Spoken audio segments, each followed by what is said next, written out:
అసెంబ్లీలో చర్చకు లెటర్ ఇవ్వమంటే ఇవ్వకుండా ప్రెస్ క్లబ్ అంటూ కేటీఆర్ మాట్లాడుతున్నారని ఫైర్ అయ్యారు పరిగి ఎమ్మెల్యే రామ్మోహన్ రెడ్డి. కేసీఆర్ లెటర్ ఇస్తే అసెంబ్లీ పెట్టడానికి తమ ప్రభుత్వం సిద్ధంగా ఉందని చెప్పారు.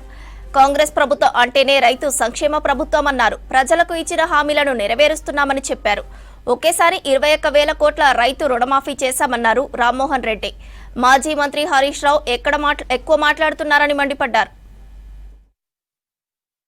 నేను శాసనసభలో హరీష్ రావును నీ యొక్క నియోజకవర్గమైనటువంటి సిద్దిపేట లోపల, కేటీఆర్ నియోజకవర్గమైనటువంటి సిరిసిల్ల లోపల, కేసీఆర్ నియోజకవర్గమైనటువంటి గజ్వేల్ లోపల మీ ప్రభుత్వంలో, మీ బీఆర్ఎస్ ప్రభుత్వంలో మీరు 150-175 కోట్ల రూపాయలు రుణమాఫీ చేస్తే మేము కాంగ్రెస్ ప్రభుత్వం వచ్చిన తర్వాత దగ్గర 315 కోట్ల రూపాయల వరకు మీ ప్రభుత్వం కంటే ఎక్కువ మీ నియోజకవర్గంలో కూడా చేసినామని శాసనసభలో వ్యవసాయ శాఖ ఇచ్చినటువంటి గణాంకాలు, గతంలో ఇచ్చిన గణాంకాలు, మీ ప్రభుత్వంలో మా ప్రభుత్వం వచ్చినటువంటి గణాంకాలు స్పష్టంగా నేను చదివి మీకు దమ్ముంటే మాట్లాడండి అని నేను హరీష్ రావును శాసనసభలో అడగడం జరిగింది.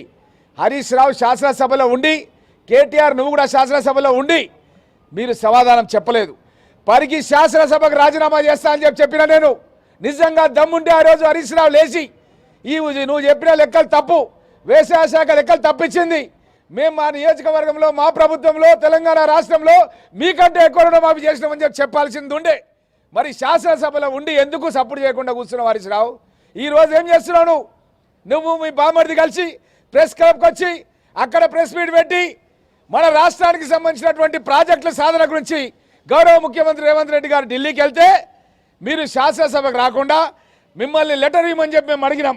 శాసనసభ ఎప్పుడు పెట్టాలో మీ నాయకుడు, సిఎల్పి నాయకుడు కేసీఆర్తో అడిగి మీరు ఒక లెటర్ ఇవ్వండి.